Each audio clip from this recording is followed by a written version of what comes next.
Thank you all. Like I said, you're going to find out that I'm from Brooklyn very fast when I start talking. In fact, I do a lot of Rhodes Scholars programs. I don't know if you're familiar with the Rhodes Scholars. These are learning vacations, and they're meant for seniors like us to go on these week-long vacations and actually learn.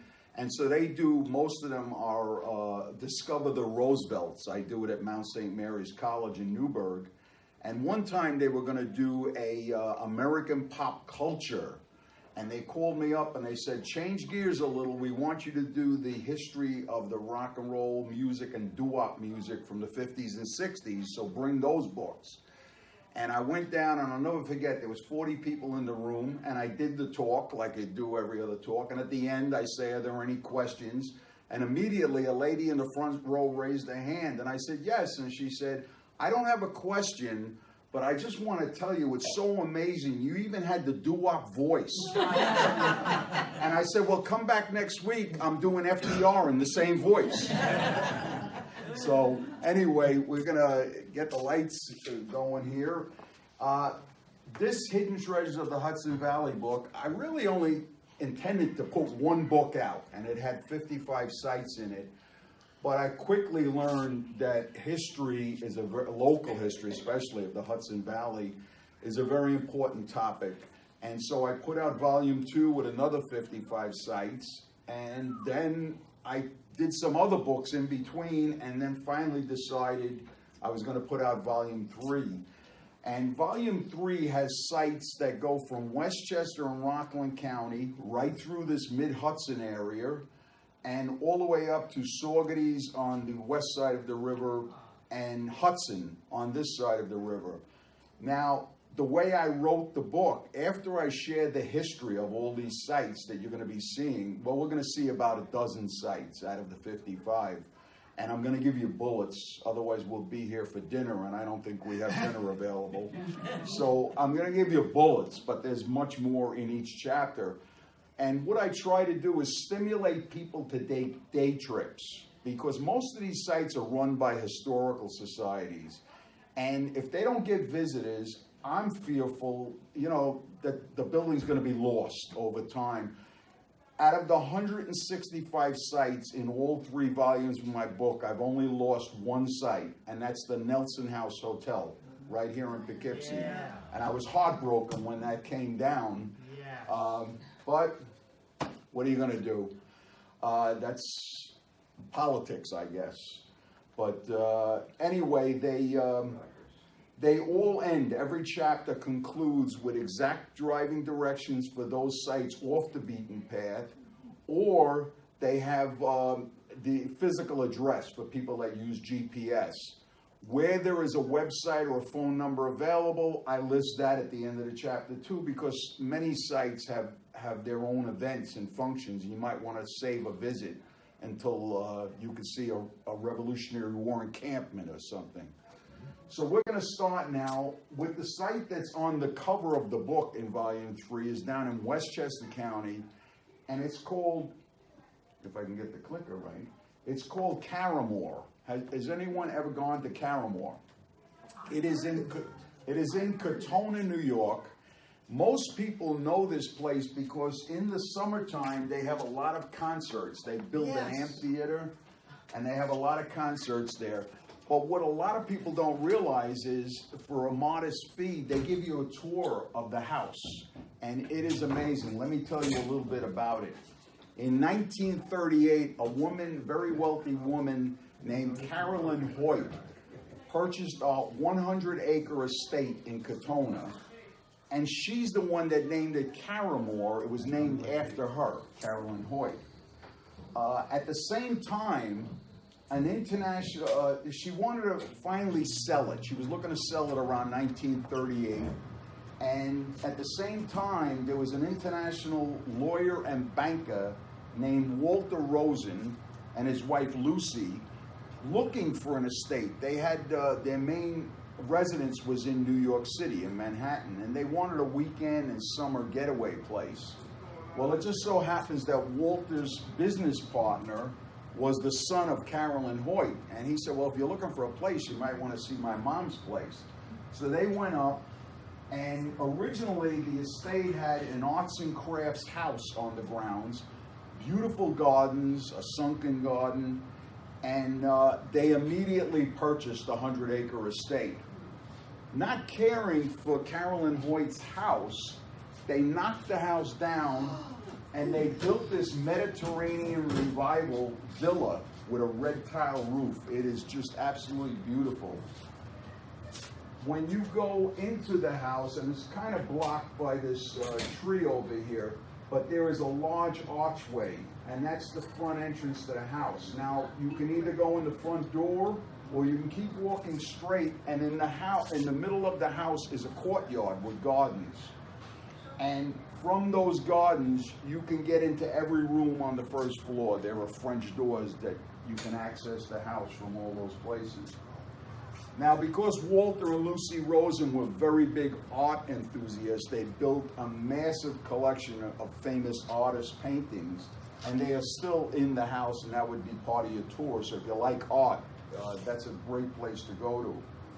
They also started putting many of the paintings and sculptures. They were worldwide travelers, and they collected all these things. And many sculptures are on the front grounds and on the lawn and everything else. Now, the largest space in this house is called the music room. And the music room is 40 feet by 80 foot, and it's got a 30-foot high ceiling. That's where the Rosens did their entertaining. They would have little chamber quartets come in and play music, and they would entertain their guests. That room is probably as big as my house. So different type of entertaining going on here. Throughout the house, there are rooms that reflect and are designed and furnished as specific countries, including Italy, France, Spain, and England. So the rugs, the paintings, and the furnitures in every one of those rooms reflects that particular country. It's really very interesting to see.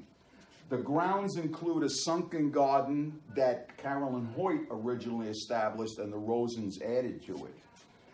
There is a tennis pavilion and many gazebos on the site.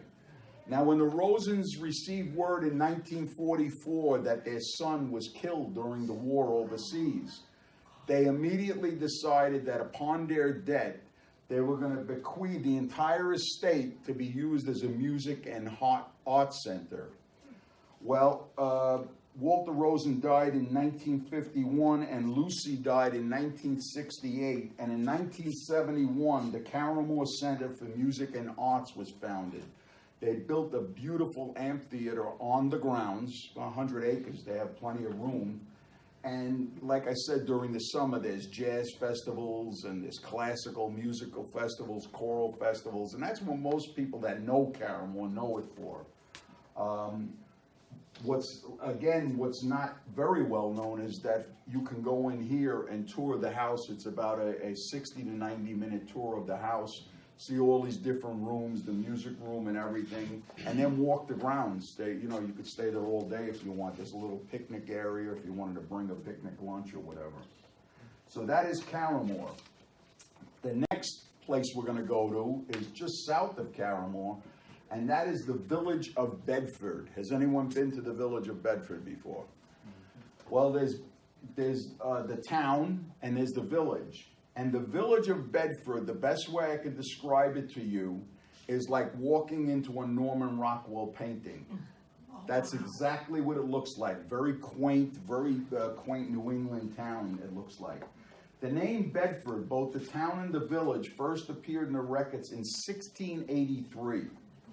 Adhering to New England tradition, the original settlers reserved a 3-acre parcel in the middle of the village, and that was going to serve as a village common. The first homes in the village were built on today's Pound Ridge Road, and while some food was acquired from Native Americans, most of the original settlers provided for themselves. Hunting was very good in that area. There wasn't a lot of development built around them in those days, so they could hunt for deer or whatever, and they all had their own gardens to grow vegetables and things. Now, Bedford was considered to be neutral ground during the Revolutionary War. The British held New York City. And George Washington, as you might recall, spent most of the Revolutionary War at Hasbrook House in Newburgh, right across the river. This was considered neutral ground, but that did not dissuade the British troops from coming in here and burning down a lot of the houses and stealing their cattle. The houses were quickly rebuilt, and through the years, numerous buildings were constructed around the village green. It's a very walkable village. You could just take your time and walk through the whole place. 10 of the buildings have been completely restored, and they're open to the public for various purposes today. The Bedford Historical Society owns and leases most of the historic buildings in the town to different businesses. To give you an example, the Bedford Community Library is in a building that originally opened in 1809 as the Bedford Academy. It was one of the higher learning institutes, one of the first to be established in that area, and it's now used as the public library. The society, the first place you should stop if you go down there is this store here. It says the Bedford Store, and this building certainly dates to the 1870s, but it is now used as kind of a visitor's center. The Bedford Historical Society will tell you about the village and give you free maps, walking maps, so you could visit each of the things. They also give walking tours for a nominal fee.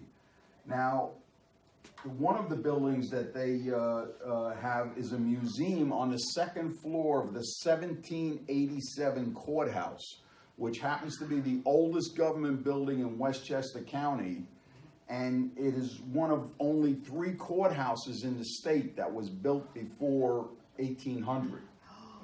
How nice. A second museum is located in this building, and this is a stone one-room schoolhouse that was built in 1924, and they have it restored to look exactly like it was. It just kind of gives you a different sense of what education was when one teacher taught a bunch of students from the 1st grade to the 8th grade, all in the same room.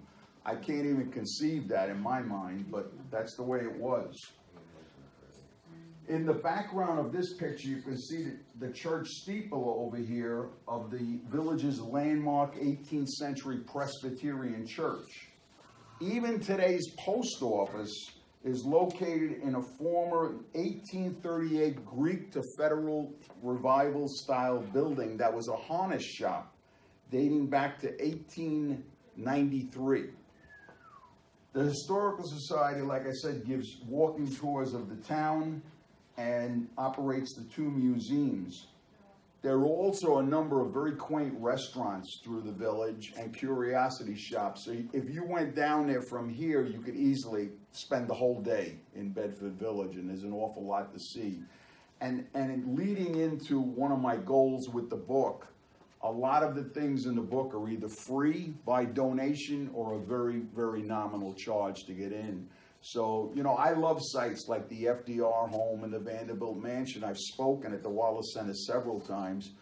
But, you know, if you go with 6 people at $13 or $14 a person, it can get very expensive, when a lot of these places run by the Historical Society might be $3 to get in, or free. You don't have a donation jar there. So that's important. The next site I'm going to show you is in Mamaroneck, New York. And the reason I included this in the book and love to put it in my presentation is, you know, today there's a lot of hatred in the world. I mean, everybody's fighting with each other and everybody's critical of each other. And this next site I'm going to show you is just to show you a really wonderful story about humanitarian, one neighbor towards another, how they helped each other. And this is called the Skinny House. There are a number of narrow or skinny houses built for a variety of reasons all around the world. Some are known as spite houses. And in the case of a spite house, the oldest one in existence in the United States is located in Marblehead, Massachusetts. I'm going to tell you the story about that house. there were two brothers, and they inherited a piece of property, and they were squabbling over who was going to build on it and what was going to happen. Well, even though the argument wasn't resolved, one of the brothers just went ahead and built himself a beautiful wood frame house that overlooked the Salem Bay. And it was just a beautiful house, beautiful location. His brother was so furious that he did this, that he built a 10-foot wide house right in front of the big house, blocking his entire view of Salem Bay. That's called spite. This house, however, is a whole different game. By contrast, the Skinny's house was built in 1932 in Mamaroneck as a result of one neighbor's kindness towards another. African-American Nathan Seeley was a self-educated carpenter, and he established a very thriving business. He bought lots in Mamaroneck during that era, and he was catering to clientele that were coming north during the Great Migration movement. For those of you that are not familiar with that, in 1916, a lot of the black folks from down south were moving north in huge amounts. Nathan Seeley had all these lots available, and when the person picked a lot, he would build them a quality house on the ground, and it was affordable but very quality. Well, on one occasion, an Italian immigrant went over to Nathan Seeley. He had become so wealthy building these houses that he built a house which would be right here. It's out of frame of the picture. But Nathan Seeley built a 7-room house for his family there, and they were really thriving. Well, this Italian immigrant approached him, and he wanted the lot right next door, right in here.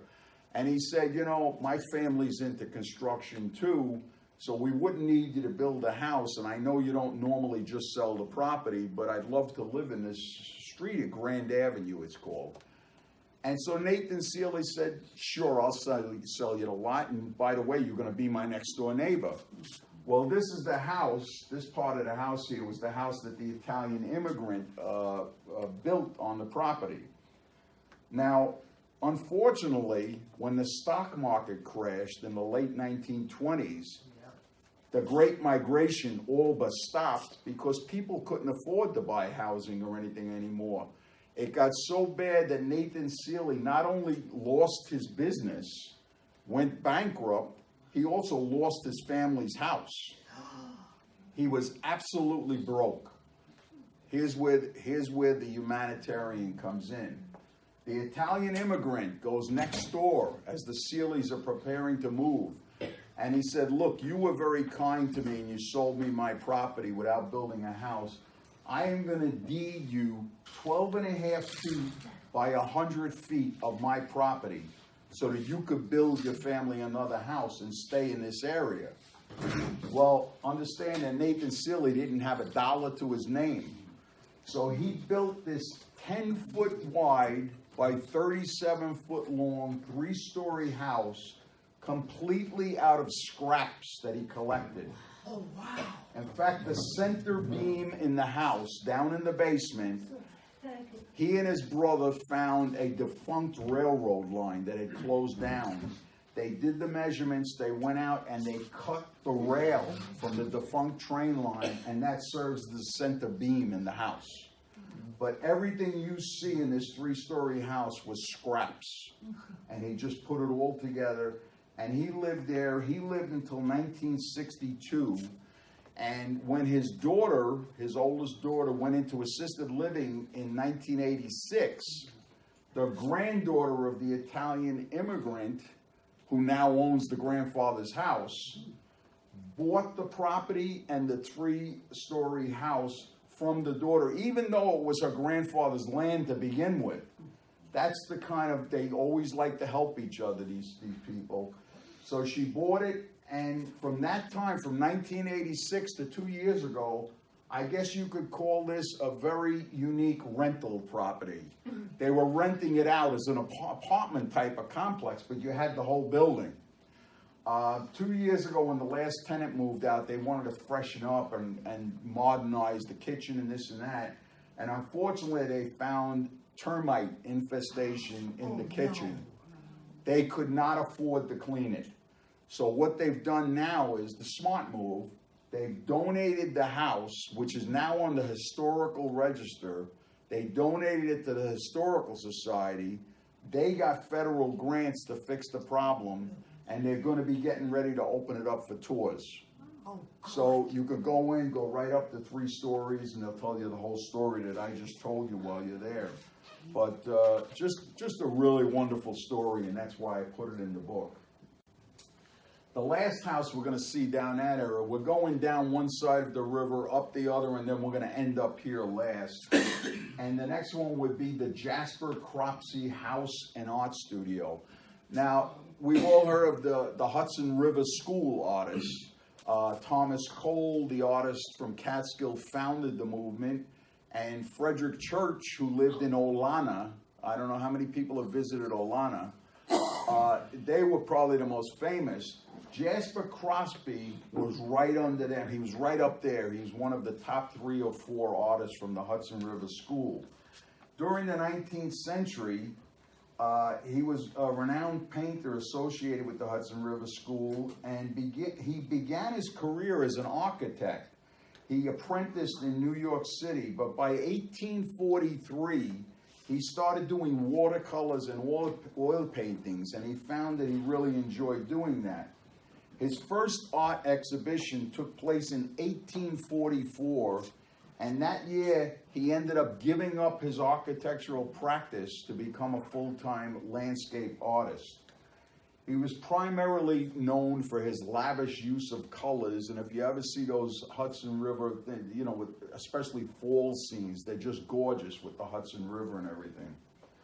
Having married Maria Cooley in 1847, the couple traveled to Europe for 2 years, and they visited Italy, France, Switzerland, and England, all the while he was painting.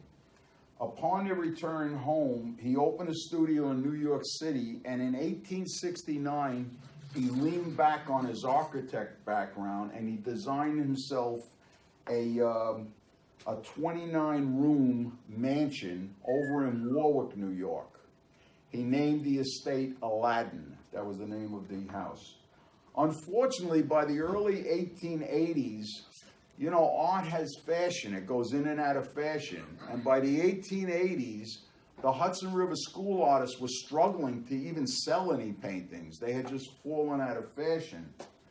Well, sadly, Cropsy lost his mansion, had to auction off all his furniture, and basically sold all his paintings for pennies on the dollar. He was going broke. They moved across the river to Hastings-on-Hudson, and they rented a house for 1 year before they bought this house in 1885. This house was 50 years old when they bought it. It was built in 1835, and Jasper Cropsy added on an unbelievably beautiful art studio. I can tell you because I visited this site twice, once in September and once in October. I do all-day bus trips for Mount St. Mary's College, and we just visit different sites from my books. It's called Hidden Treasure, the Hudson Valley Bus Tour, and this was one of the sites we visited in September and October. Got to go through the whole place. His paintings are in every room. He was a very prolific painter. He named the house Everest, and he and his wife lived out their lives here. Cropsy died in this house in 1900 at 77 years old, and his wife Maria passed away 6 years later. Everest was left to their granddaughter Isabel, who lived there with her husband through the 1970s, and he was a 3-time mayor of Hastings-on-Hudson. In 1977, the granddaughter's daughter, Cropsy's great-granddaughter, founded the Newington Cropsy Foundation to preserve the home and paintings, and in 1994 they added an art gallery on the property. It's a very big property, and tours of the house are by appointment only. They don't have regular open hours, and you can go down, you can tour the whole house. The director gives you a tour, and then you go down to the gallery and see about 300 paintings, all down there. This is absolutely free. They have never charged a penny. This Newington Cropsy Foundation just wants to do this to keep the preservation and to keep her great-grandfather's name in the public mind. So this is a total free experience for you, and it's a great place to visit. All right, we're going to jump over the bridge, the Tappan Zee Bridge. I always get a round of applause when I say that. Well, you know why I say that? Because I'm kind of a historian. That area was named the Tappan Zee, the widest part of the Hudson, going back into the late 1600s. It wasn't named. The Indians' name was Tappan. That's how They were there. That's how they got it. Thank you. So that's why I'm a little touchy about those things. But anyway, we're going to jump across the bridge, and we're going to go out to a place in Campbell Hall. And that's on the other side of the river, pretty close to Interstate 84. And it's called the Hill Homestead, Hill-Hold. Built in 1769, Hill-Hold was the home of prosperous Orange County farmer Thomas Bull. Some of you might be familiar with Thomas Bull Memorial Park over in the Montgomery area. That is because the Bull family donated 175 acres to that park, and they named it after Thomas Bull. He was the fourth of 12 children his parents had, William and Sarah Bull, and they owned 100 acres nearby. In 1774, William Bull, the father, was very loyal to the crown, and he requested more land from the king. Well, the king responded by giving him 500 acres. In those days, you know. Well, anyway, upon his death in 1755, the land was divided between his two sons, Thomas and William. Even though he had 12 children, ladies, I'm sorry to tell you, the land did not transfer to women back in those days. So the two sons ended up with 250 acres each. In between planting crops, Thomas Bull planned to build a stately house to reflect the family's wealth. In fact, there is paneling in the first floor, all throughout the first floor of the house, that was imported from England. And the interior is also fitted with mahogany balls as newels on the staircase, and there are mahogany balusters in the house. It's a very, very fine house inside. Boasting white plank floors and several fireplaces, it was built of native limestone with a slate gable roof. Following the lead of his parents, Thomas Bull and his wife had 12 children in this house. I have one granddaughter running around my house, and I don't know how they had 12 kids in this house, but definitely cramped quarters. Because Thomas, like his father, was loyal to the crown, he was put in prison several times during the Revolutionary War because he was very vocal about his loyalty to the crown. I found it interesting when I was researching this chapter that his wife was just as loyal a patriot. So they must have had some very spirited conversations in that house. One was on the American side, the other one was on the British side. During the 19th century, this house became known as the Bull-Jackson House because Civil War Captain William Jackson was born in the house. And during that period, a number of wood structures, including a big Dutch barn, were built on the property. They still exist there today. Now, after the last of the Bull descendants left the house during the 1960s, Orange County knew how important historically this place was, and they purchased it. And they opened it up as the Hill-Hold Museum.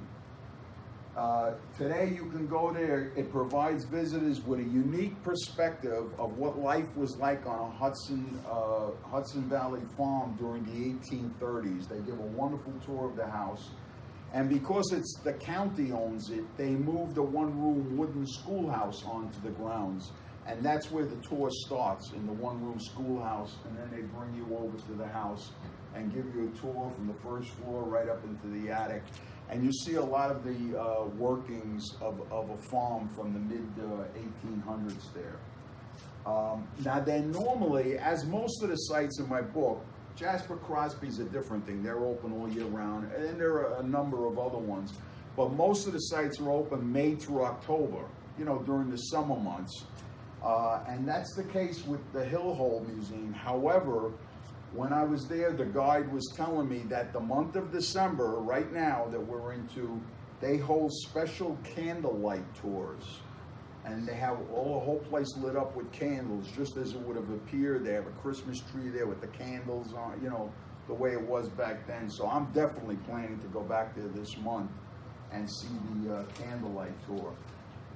Again, I have the website and the phone number along with the address at the end of the chapter. So if you want to go on their website or call them up and see what dates and times the candlelight tours are, it's available to you.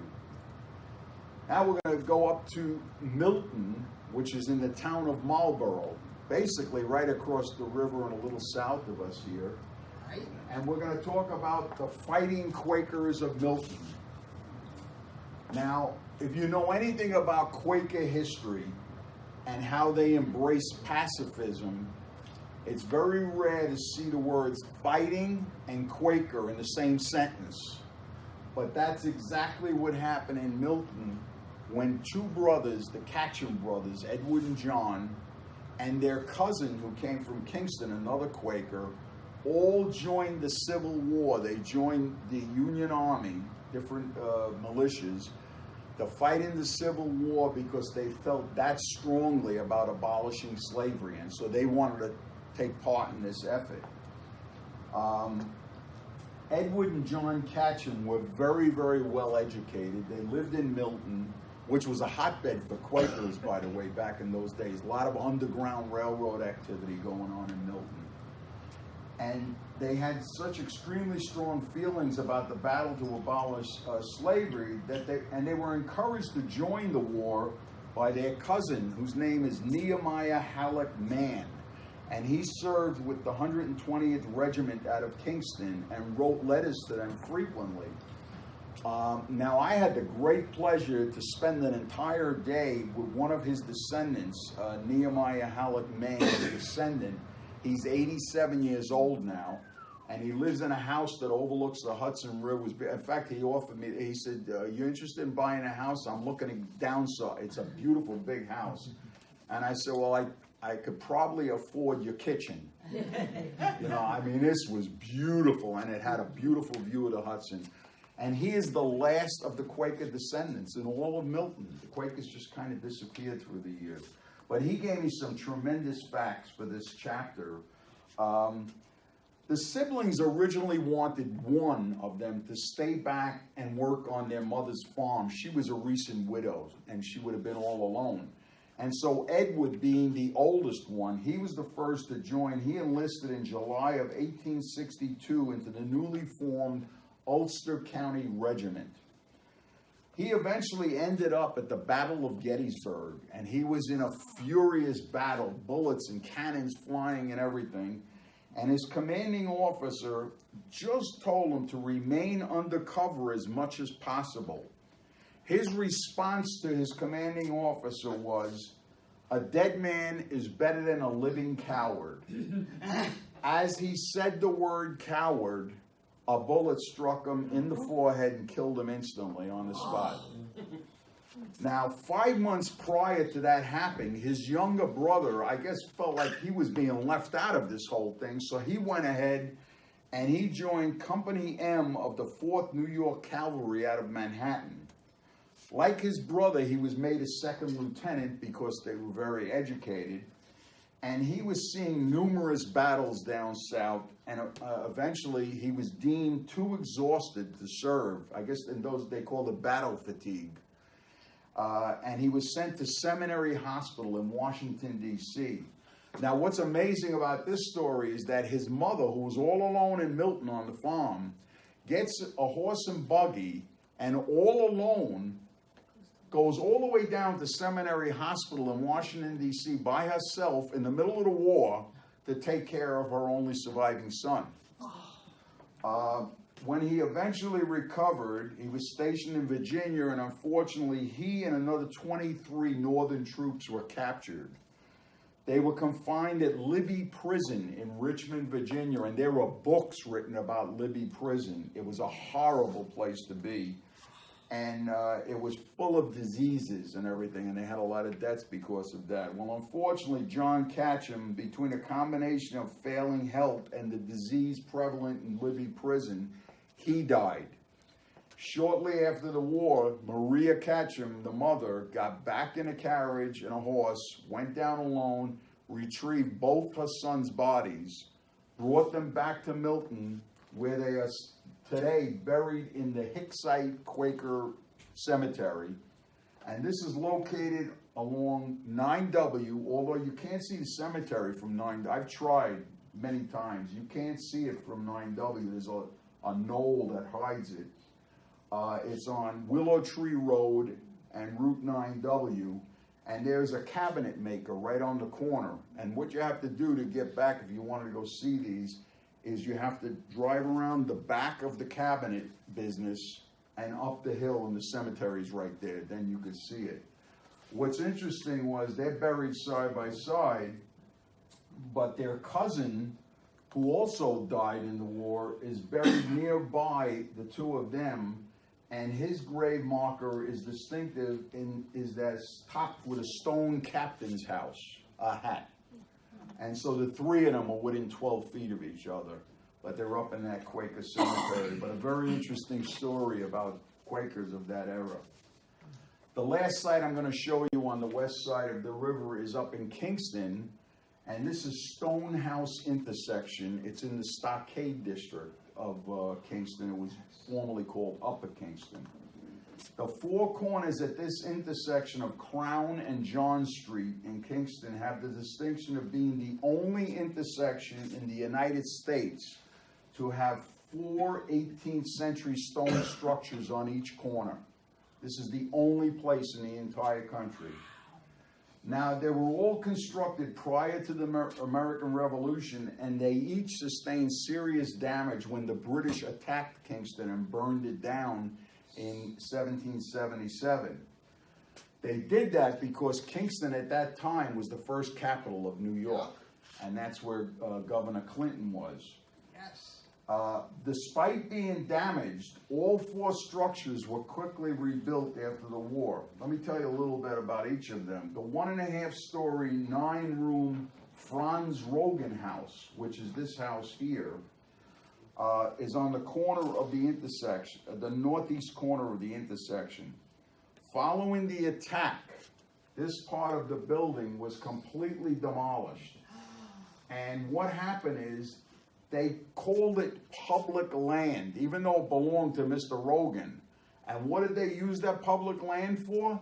They put up gallows for hangings, to hang British spies right on that corner. Now, the interesting part is when Mr. Rogan was doing the rest of his house and he wanted to complete rebuilding his house on that corner, he was made to buy it back from the government. You know, even though it was his land to begin with. So, you know, the government then is much like the government today. I'm taking this from you. Oh, you want it back? Pay me. But anyway, he bought it back. But what he did was pretty comical. He said, okay, they're going to make me buy it back. Before they take the gallows down, he went out there with his sons. He took the gallows down, and those gallows are serving as exposed beams in the house today. He rebuilt the house with the gallows, which was pretty interesting. Let's see what the next one we're going to do. The Matthew Pearson house, which is across the street. It's out of the camera lens here. That was on the southeast corner and was repaired after the British left the area. It was used as a public house, and the family lived in the back rooms, and it stayed a public house. In 1820, when Dr. John Goodwin bought the house, he added on an addition, and he made that a drugstore. So it was kind of one-stop shopping. You went and saw the doctor, and then you went next door and got your drugs. kept it all in the family. Across from the Paisa House is a stone building built in 1774, and it operated as the Kingston Academy. It was a higher learning institute, and it also happened to be the first academy to open in New York State. It counts among its graduates New York State Governor DeWitt Clinton, so it was a pretty prominent place. It was later used by a cabinet maker business, and the Kingston Daily Leadership newspaper moved into there. Now, this last house on this corner, this two-story house, was the Matthew Janssen house at 43 Crown Street. It was built in 1700, so this was the oldest of all the four houses on those corners. This house here, 1700. And it went through a series of owners after it was rebuilt, and one of them was a delegate to the New York State Constitution. So a lot of history up here. And this is another very walkable community for those of you who've never been up to the Stockade District in Kingston. If you walk a few blocks down from this area here, you'll come to the Old Dutch Church. And during the Revolution, George Washington visited that church. And when he left, he sent the congregation a letter about how he enjoyed seeing the church. It's a very historic church. And they actually have that original letter encased in glass in the vestibule of the church. And I let the minister know when I visited there that I was an autograph collector, and that might not be safe. But it's right there in the lobby of the church. Now, in the burial ground right outside the church is a 7-ton burial monument. And that is the grave of Governor George Clinton, our first governor. And what's really interesting about it is from his grave, you'll look across the street, and there is the Ulster County Courthouse where he took the oath of office to become governor, and where later on Sojourner Truth successfully petitioned to get her son back from slavery in Alabama. New York State eventually freed all the slaves, but one of the owner thought he was going to be slick, and he sold her son to a slave owner in Alabama, and she petitioned the courts that it was illegal to do that, and she won the case and got him back. So there's a lot to see in that Stockade District. Coming across the river, we have, this is interesting, this always happens, here it is. The German Reformed Church Parsonage, which is in Germantown, New York. So now we're coming closer to here. In 1710, approximately 3,000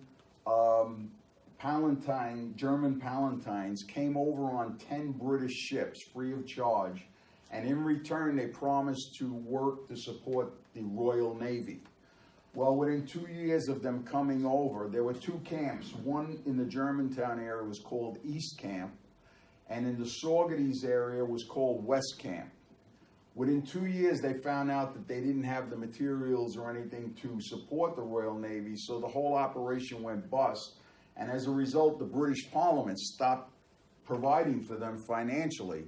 So they scattered throughout the region.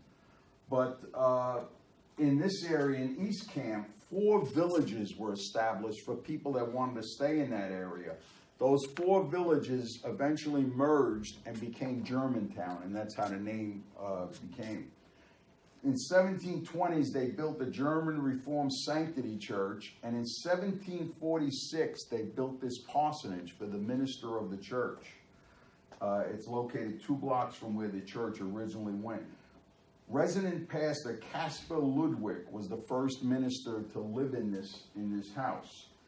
In 1767, they put on an addition right here onto the east side of the parsonage, and they're very distinct. You could see them apart because the original parsonage has 3-foot thick walls, where the addition is a brick-filled wood frame building.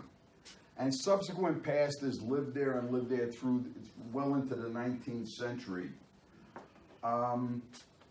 Eventually, through 2 other owners, the last owners that owned this house were Henry Fingar and his wife. They purchased it in 1942, and they did a lot of renovations. They poured a concrete basement floor. They put stucco on the front of the building, and they actually, the front door to the house used to be here, and it was a 2-story house. They put a porch on, converted a window into a door, and took a door out of here and put a window in its place.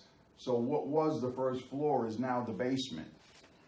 Well, it was donated by the last owner to the town of Germantown in 1990, and it is now serves as the office of the town historian. This is open all year round, every Saturday from 9 to 12. They have the original exposed beams, the beehive oven still works in there, and they did an archaeological dig around the house for 4 years. Dr. Linder, an archaeologist from Bard College. You can go in there and see all the things they found on the grounds. They found pewter forks and knives, they found china, they found baby dolls, that belong to children. And this is absolutely free of charge. In fact, when I went in there to do research on it, the historian was thrilled that someone stopped by. So I guess he doesn't get many visitors. But you can go up there any Saturday, all year long, 9 to 12, and he'd love to show you around. Big fireplace mantles and everything else. Going out to Pine Plains, New York, we have Stissing House. Anyone ever eat at Stissing House? Okay.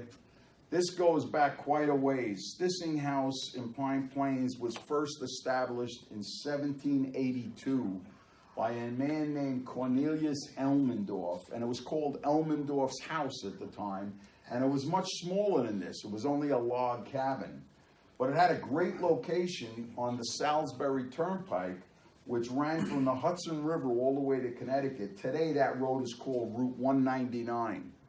And this is on the corner of Route 199, which goes this way, and this is Route 82. So it's still a very prominent place in town. In 1797, Ebenezer Baldwin purchased it. The same year, a meeting was held to create the first Pine Plains Library. Well, Ebenezer Baldwin was one of 3 people that went to New York City to purchase the first books they were going to put in the library, and the library was actually located in the tavern. And that made Ebenezer Baldwin the first librarian in Pine Plains. It went through a lot of other things. The building was sold in 1835 to Henry Myers, and he ran it as Myers Motel for 32 years.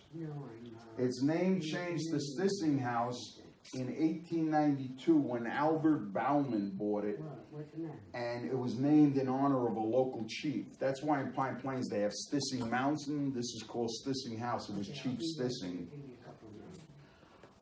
During the 1890s, a portion of the first floor was used as a physician's office. That's the way these taverns operated in those days. You might have a barber shop in there, a physician's office, different things in the tavern. And they have a clock tower right south of the building that was put up in memory of one of its most prominent doctors, a man named H.C. Wilbur. On the second floor, Stissing House features a beautiful dome ballroom, and it was the site of many society balls, town meetings, and political rallies. In fact, politicians from George Washington through Franklin D. Roosevelt campaigned prominently in Stissing House for their elections. Over time, the property was divided. Now the inn sits on about 1 acre. Dinner and cocktails are served Thursday through Sunday from 5 o'clock on. I don't get a free meal or a drink for the plug, but it's pretty neat to go into something that started back in the 1700s. And if you go upstairs and see the domed roof, they don't use it much anymore, but it's all restored up there. Just a really great place. Let's come down to Poughkeepsie. And in Poughkeepsie, along Main Street, we have Glebe House. Glebe House is a 1.5-story 18th century Georgian-style red brick building on Main Street. Have anyone been there? It's not that far away. I've known about it. You got to visit it. I'll tell you about it. It was built in 1767 as the residence for a minister of both the Poughkeepsie and Fishkill churches of England. Now today, the one in Poughkeepsie is called Christ Church. Yes. It still exists. He was the pastor. When you go down to Fishkill, he was the pastor of Trinity Church. Yep. And that still exists. In fact, that was a military hospital during the Revolutionary War. Yep. Well, anyway, when he had his choice of where he was going to live, Poughkeepsie or Fishkill. When he picked Poughkeepsie, the congregation bought him a 23-acre farm, and they built this house on the property. And the first reverend that went there was Reverend John Beardsley, and he lived there with his family on this farm. The home had 3 bedrooms, a parlor, a study room, and a keeping room. And everything went well. He was doing both churches, and he was living here until the American Revolution started. And because Reverend Beardsley was loyal to the crown, he was confined to his house except to baptize children or anoint the ill. And they canceled all services at both churches. He was not allowed out. He was kind of on a house prison type of deal. Eventually, on December 5th, 1777, the local council of safety in Poughkeepsie ordered Beardsley and his family to relocate to New York City, which is where the British were in control. And ironically, he went on to be a chaplain for the British troops. He ended up, like many of the British, after they lost the war, he ended up in Canada. He moved up to Nova Scotia. From 1780 to 1785, quartermaster's offices of the Continental Army used this house as their headquarters. And in 1792, the 2 congregations decided that they were just going to sell the house. They didn't need it anymore. And they sold it to a man named Peter Reimer. When he moved out, it passed through several owners, and it was subdivided. In 1868, believe it or not, the house, now on 2 acres, which was formerly a minister's house, was turned into a beer garden, which I think is hysterical. Following that use, 2 different florist shops operated out of here. And when the last florist shop owner announced that she was going to destroy the house to put up a big greenhouse with a little shop, the city council and the Dutchess County Historical Society stepped in and said, wait a minute, you can't do that. This is it's a historic property, and you can't do that. So what they did was they bought it, and today it is still city owned. It was under the auspices of the Dutchess County Historical Society until 2 years ago, and now the Mid-Hudson Heritage Museum, which is located on Main Street further into the city, across the street from the old Lucky Platt building. They oversee it. They have lectures in here, they have open house, they give tours. It is all free of charge. They just want to celebrate the history. So their information is also at the end. Their website and their phone number is at the end of the site, and you can call up and see when to take a free tour of the building. And this operates all year round too. This isn't a May to October. I'm going to do one more site, and then I'll take some questions.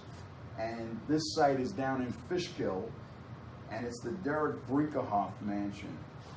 It's on top of a bluff right at the juncture of Route 52 and Route 82, where they split about 2 miles out of the village of Fishkill.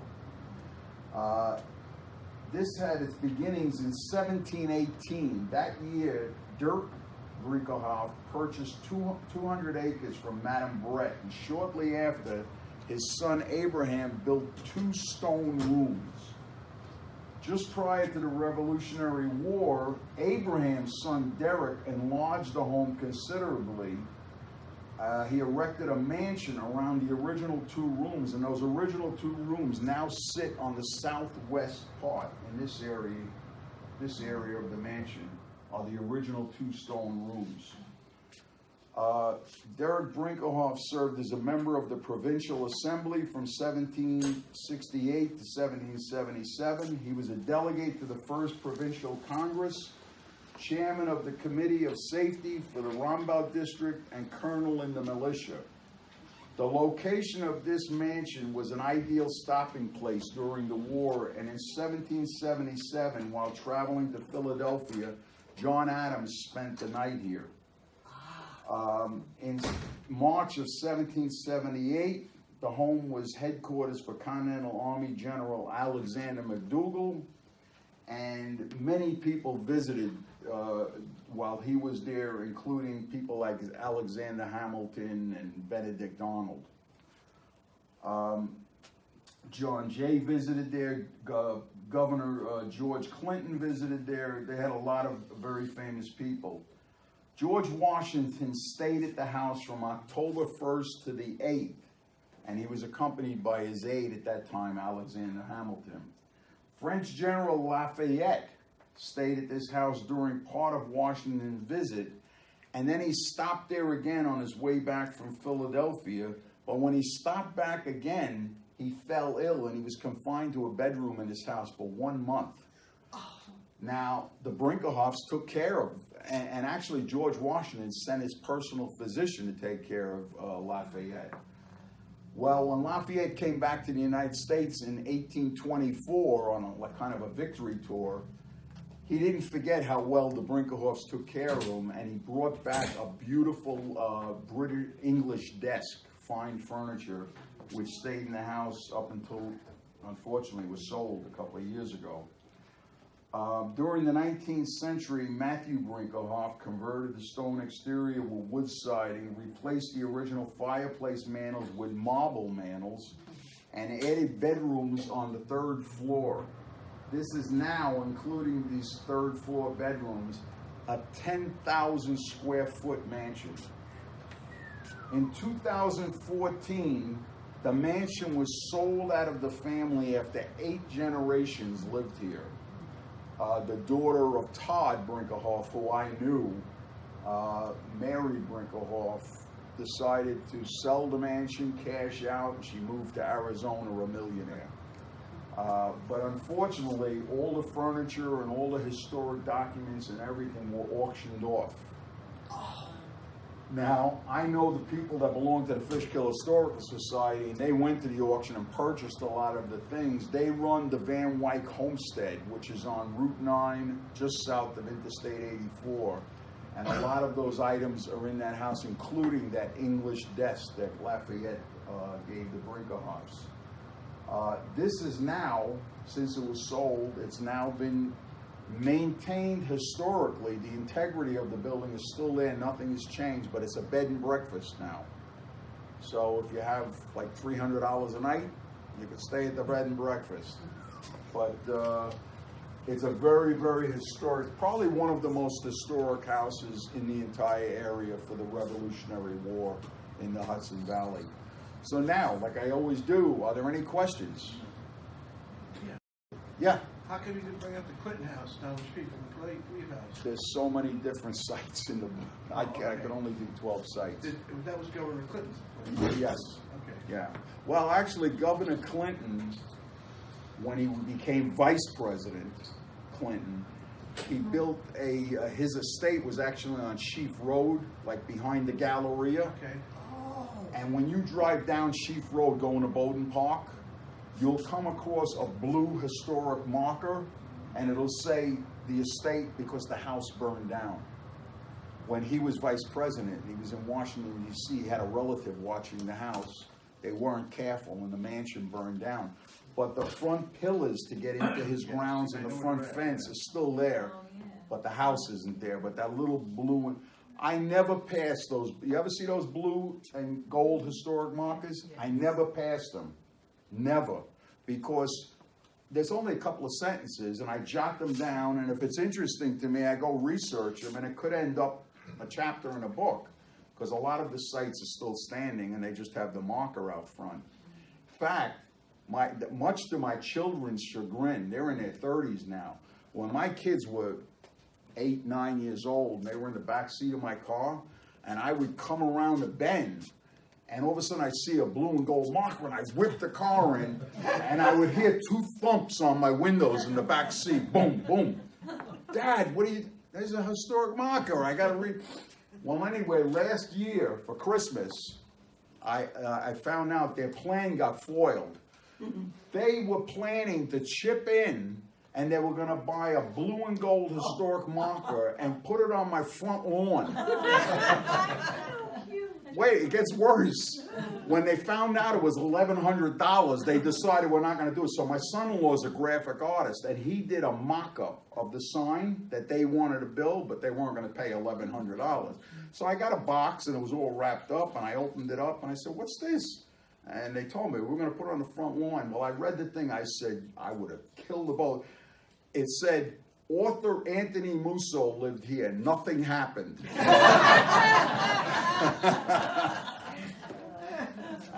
That's kids for you, yes. Yeah, I've known about this area for many years. My mother was a parishioner at Christ Church Oh, yeah. many years ago, and she passed away 5 years ago. And one of the churches that one of the places that I pass every once in a while, besides the Glebe House, Right. is the Governor Clinton House. Yes, well, that's the Dutchess County Historical Society uses that. And that house nearly got torn down. Oh! They nearly tore that house down. They were gonna put a parking lot or something there. And it was saved. I mean, the historian, they came together and rallied. In fact, the Daughters of the American Revolution helped save that house. And now it's the headquarters for the Dutchess County Historical Society, and that's where they keep all their research. I've been in there a couple of times. I don't know if, I have a column in the Poughkeepsie Journal that runs every Wednesday on page 3, and it's kind of mini. I don't mix and match, so if it's in my book, I don't put it in my column because I don't think that's fair. But I keep finding these other sites, and I do like 650 word mini versions. A lot of the chapters have thousands of words. And we finally have a picture now to go with it, and that runs every Wednesday. So if you get the Poughkeepsie Journal here, check out page 3. In fact, I could give you a little advance. This coming Wednesday, it's about the Mary Powell Steamboat. And how that came about is I had a speaking engagement to the Millbrook Rotary, and afterwards I was doing questions and answers, and a man came up and introduced himself to me, and his name is Brinkerhoff.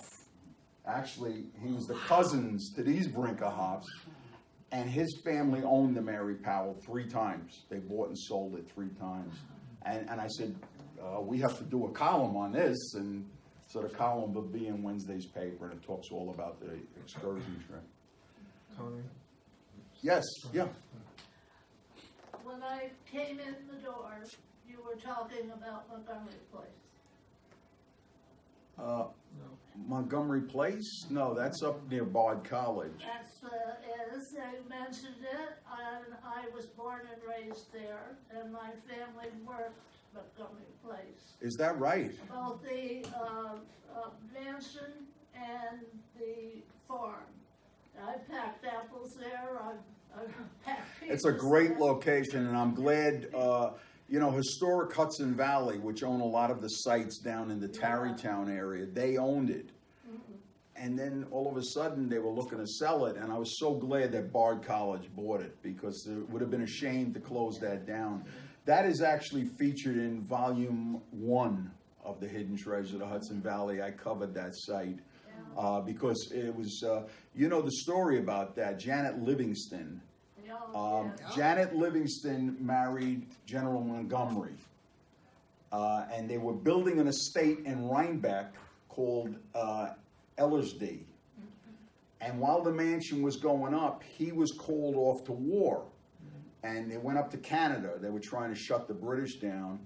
And he became the first Continental Army officer to die in battle. And so she was heartbroken. And when the mansion was finished, she only lived there a few years because she just couldn't, she was really traumatized by losing her husband and everything. So she ended up selling that estate and building Montgomery Place in honor of her husband, General Montgomery. So that's how that whole thing came about. But what a beautiful view of the Hudson River from. I know, and I used to follow that creek on down till I got to the river and watch Great. the trains go through. Yeah. And all Yeah, it's that. I did terrific. on the greenhouse, when my uncles was manager of the farm part. Oh, that's great. My father was injured on the farm, Yeah. and, I've taken a few of my bus trips up there. yeah. It's a I great did too. place. I went to school with Red Hook, so. Oh, okay. Well, I think that trip we went to Claremont, the estate of the No, Livingstons, not- and then we not went to high school. Montgomery Place.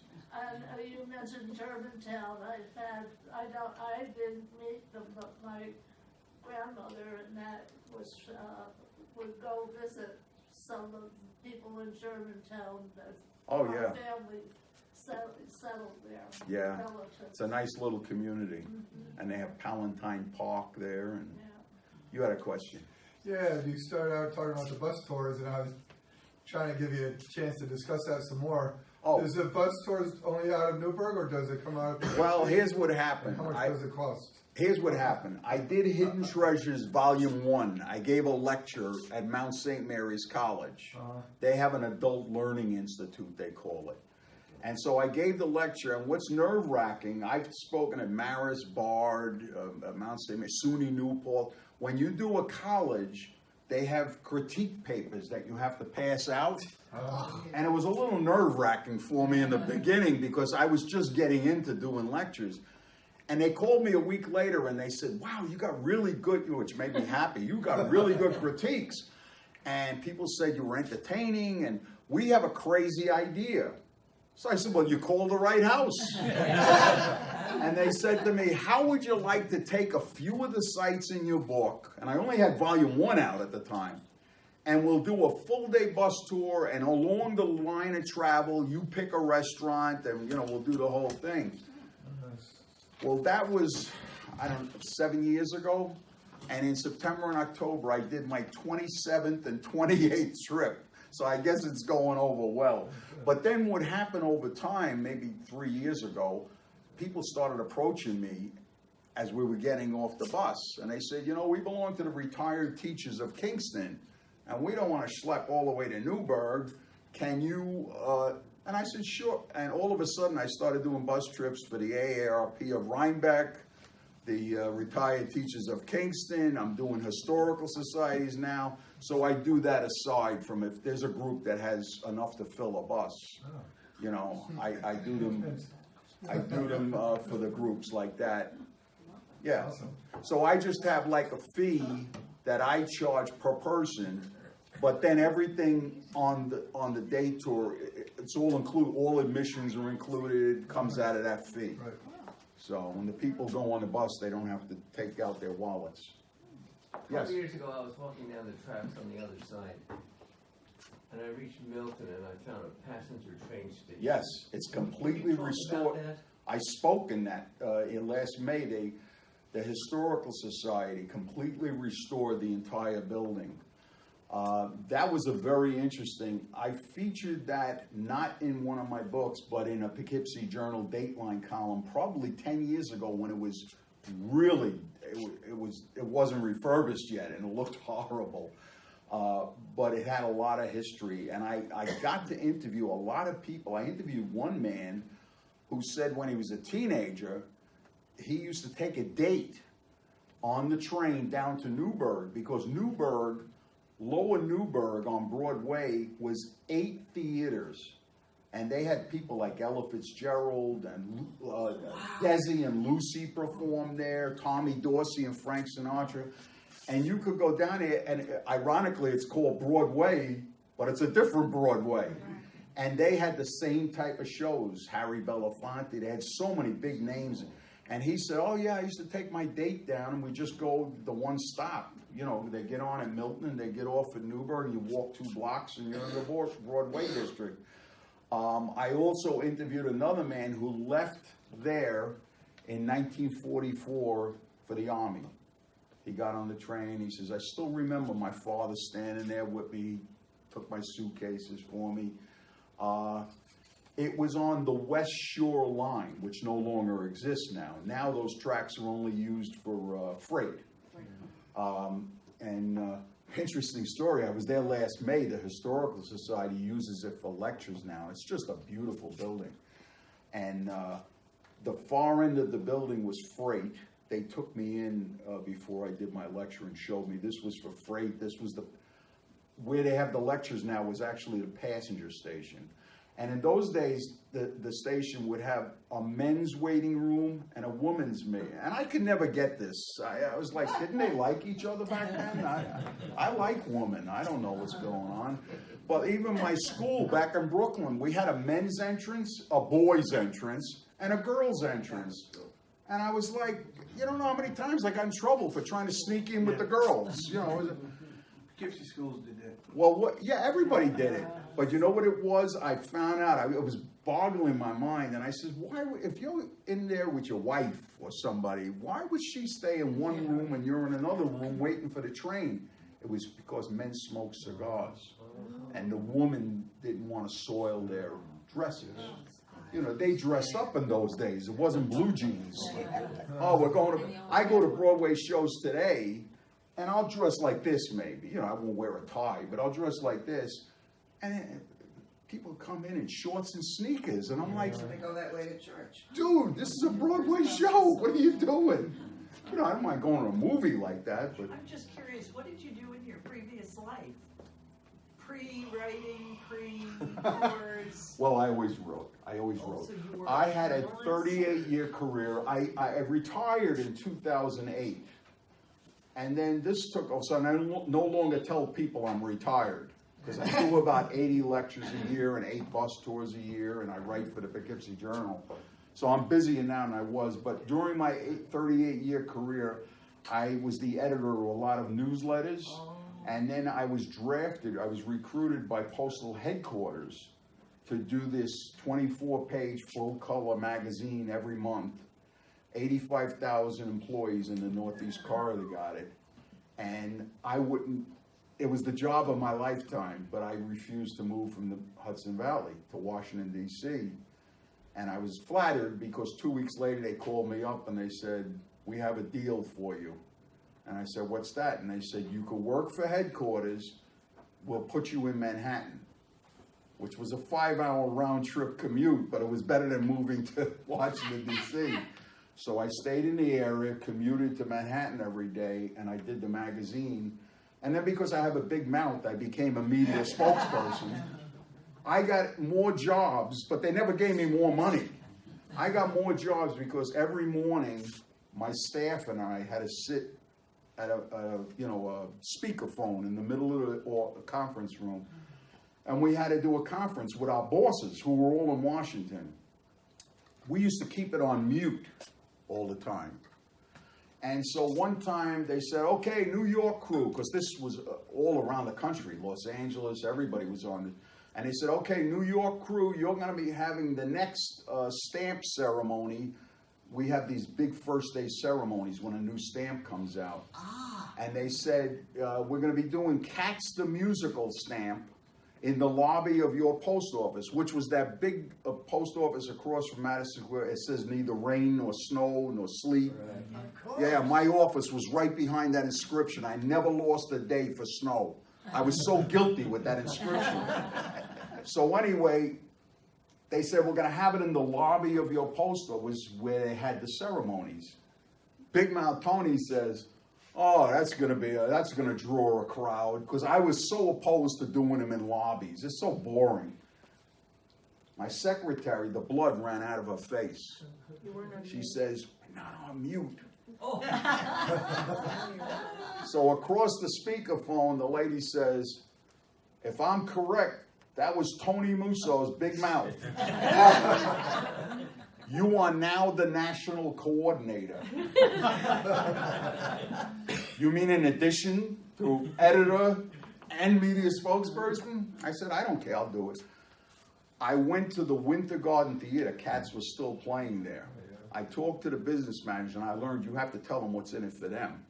And I said, hey, listen, this is going to be great publicity for you. What I'd like to do is have the ceremony on your stage with all the scenery. And once he said yes, then I go to the next step, because I never end. I said, do you think we can get 1 or 2 of the cast members, to dress up and come out? And he said, they're in a union. I don't know if you can do that. So I said, what if they volunteer? That doesn't violate union. He goes, yeah, okay. So the next day I brought a big list. Every single cast member and the lead singer sang. So my next question was, think we can get the orchestra here? And he said, nah, local 802 is tough. Well, the piano player showed up, and she sang Memories on the stage in the middle of the ceremony.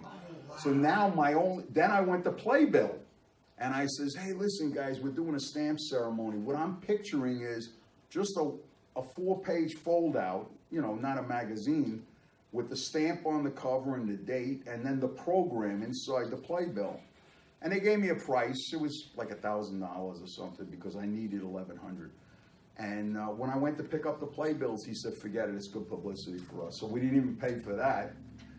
And then the last piece of the puzzle was I had 1,100 seats in the place. How am I going to fill these seats? I started calling all the underprivileged schools in Harlem, because I figured those kids might never get to a Broadway show. And so the buses were just rolling in front of the theater. And what was nice was all the Cats people had their costumes on, and they painted cat faces on every kid that came in the door. We were on every news channel, every newspaper, and the next day's teleconference, they said, okay, Tony, your next assignment is national. So I did the I Love Lucy stamp, I did the disco music stamp, and then I came up to Newburgh at the end of my career and I did the Purple Heart stamp on Washington's headquarters. So I had a lot of jobs. It's just, but I loved it. I loved it. And I never carried mail because that's too hard for me. Yes? Just a couple of places that I don't know whether you know this or not, but my mother was part of the Hubbard family, and they owned was it called Heartsease out on Overlook Road. I know that house very well. I pass it every day on my way home. And there's Linda also, Hubbard's daughter lives there now. yeah, and there's another place that I found out about, which is what is their name? Sybil Ludington. Yes, There's a statue of her. yes. Down in Carmel, it's a big statue of her down there, and there's a monument in the middle of town. There's a chapter in my book, not of Sybil Ludington, but I don't know if you know, Enoch Crosby was one of the most famous spies during the American Revolution, and his grave is in Gilead Cemetery, and there are a lot of historic people buried in there, and I covered that in the book. So that's Carmel. You know, they're all relatively close when you think about it. And the further away sites, you could spend a full day, so it's worth it. Tony, I know you brought some copies of your volume. I do. I have Volume to. 3 book. They're $17, no tax. I don't work for the government anymore. They're $17, and again, there are 55 chapters in the book, and I'd be happy to sign them for you. So if you'd like a copy, I'll be here, you know, after the talk. Are your volumes 1 and 2 available online? You know what? I sold out 2 weeks ago, so I have the printer up in Kingston making another 150 copies of each because I put them on the table when I originally had it, but they sold because people were buying all three. So You can know. we get them online, or how would we get them? You can get it. You mean if you don't buy it here? No, not this one here, but 1 Yeah. and 2. Oh, 1 and 2 you can get off my website, but I'd wait until after the first of the year. They're listed there, and yeah. MussoBooks.com. MussoBooks.com. Yeah, and if you want to get in touch with me for any reason, I make it real simple. MussoBooks@AOL.com. So just think Musso Books and you'll find me. I do get a lot of emails when I do the Wednesday columns in the paper. A lot of people email me, you know, similar to you about the Hubbards and everything. They'll say, oh, I was in the family, and, you know. I interviewed a fella in a column 2 weeks ago to the Paisa House, which was Alexander Hamilton's first marital house with his wife after they got married. And it's down at Dennings Point in Beacon, and they knocked the house down. And it was in that house that another colonel wrote a letter to George Washington suggesting that he declare himself King of America. Oh, really? And Washington was opposed to that. but it was in that house, and they knocked it down for a parking lot. I just have one more question. Have you ever done the Colonairs Inn? The Colonairs Inn. Where is Have you that? ever heard of it? No, where is It's that? in the Fairview area. It was on Colonairs Drive. In fact, one of our ambassadors is a collector of the postcards and the memorabilia of it. Somebody suggested this to me, and I couldn't find anything online about Well, it. my father used to look out the back window and hear the music and the dancing. I have, on my phone, I have some emails. I can show you. Okay. Yeah. Oh, that's great. Yeah, I'm in no hurry. Woodcliff Park, Woodcliff Park. Oh, I did That's in Woodcliff one or Park. two? No, Woodcliff Park was actually a article for the Journal. I don't take them, because it's not fair. You know, if I write it in the Okay. Poughkeepsie Journal, it's kind of hokey putting it in the book. Right. Because people say, well, why am I buying the book? I could have read it in, you know. I don't do that. It's, so I don't know, you know, people say, how much longer you're gonna go with the Journal? And I said, well, as long as I find sites, but you gotta think, I've been doing it 10 years, so that's 520 sites. You know, I do it every week. And then the 3 volumes combined is 165 sites. I don't know how many hidden, I mean, I'm always looking, I'm always driving around, you know?